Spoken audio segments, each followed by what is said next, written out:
एक मुलाकात ऐसी शख्सियतों के साथ जिन्होंने दिया है अपने जीवन को एक नया मुकाम। रूबरू कराएंगे ऐसी कुछ हस्तियों के साथ एक खास शख्सियत के साथ मुलाकात जयदेव पटेल के साथ नंबर 1 इंडिया न्यूज पर। नमस्कार व्यूअर्स, मैं जयदेव पटेल और आप देख रहे हैं नंबर 1 इंडिया न्यूज। आपका एक बार फिर स्वागत है एक खास शख्सियत के साथ मुलाकात प्रोग्राम में। आज हम बात करेंगे इलेक्टोरल बॉन्ड को लेकर। सुप्रीम कोर्ट ने अहम फैसला सुनाते हुए कहा है कि ये असंवैधानिक है और इसको कहीं भी हटा दिया जाना चाहिए।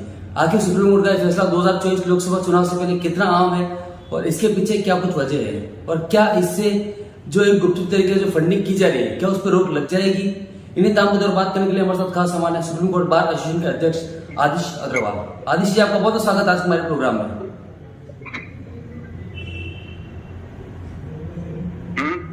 आदिश जी, आपसे मेरा पहला सवाल है, इलेक्टोरल बॉन्ड की वैधता पर सुप्रीम कोर्ट का जो फैसला आज आया है ये कितना अहम है और क्यों?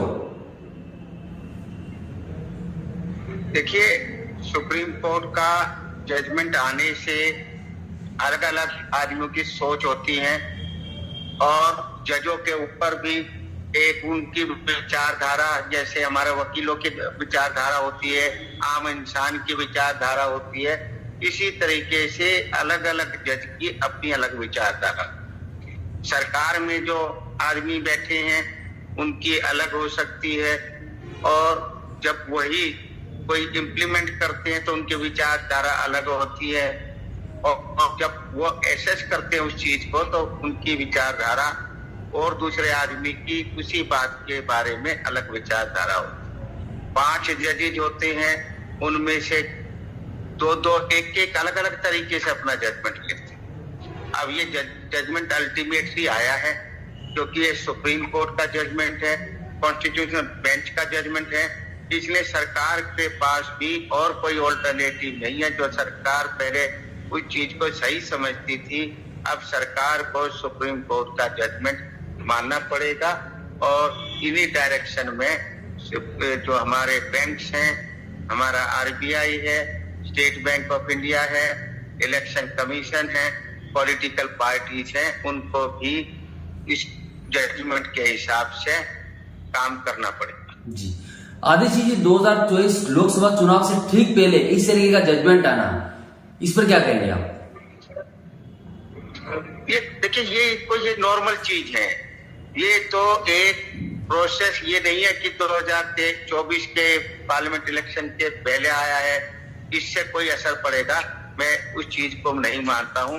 ये तो एक व्यवहार करने का एक तरीका, कोई आदमी कितने बजे खाना खा रहा है, कोई कितने बजे खा रहा है, अब कानून बना दिया इस तरीके से खाना है, तो एक इस तरीके से है। इसका कोई असर पार्लियामेंट के इलेक्शंस पे, पॉलिटिकल पार्टीज के वर्किंग पे कोई ये पड़ने वाला नहीं है। अब उन्हें बस ये दिखाना है, कोई ये नहीं है कि मनाही हो गई, कि अब ये सारा जो पहले का था उसको इन्हें एक्सप्लेन करना होगा कि किससे डोनेशन आया था, कहां से आया था, वो अकाउंटेड फॉर था या नहीं, और उन देने वाले को भी लेने वाले जी। आदिश जी, याचिकाकर्ताओं का यह कहना था कि चुनावी बॉन्ड से गुप्त तरीके से होने वाली फंडिंग से पारदर्शिता जो होती है वो कहीं ना कहीं प्रभावित होती है और ये सूचना के अधिकारों का भी उल्लंघन है। वो कोई बात नहीं है। वो तो जैसे मैंने बताया, कोई अलग जज है, कुछ भी वो विचार हो सकता है। ये नहीं है कि ये जजमेंट कोई ये हर जो भी ये 5 जजों ने बोला है वो विचार हर आदमी के हैं जी। सुप्रीम कोर्ट के और जजेस के विचार अलग हो सकते हैं जी। आदिश जी, सुप्रीम कोर्ट ने एक बात और कही इसके अंदर कि यह कहीं ना कहीं देखा जाए तो जो जनता के सूचना के अधिकार है उसको हम हाथ बंद करके नहीं रख सकते हैं और काले धन के लिए और भी ऑप्शन है सरकार के पास में।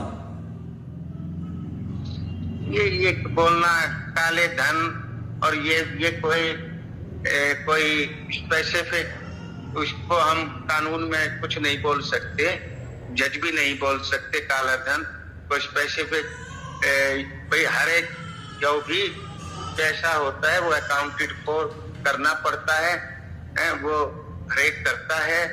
कल को अगर वो नहीं कर पाता है तो उस पर पेनल्टीज वगैरह लगाई जाती है जी।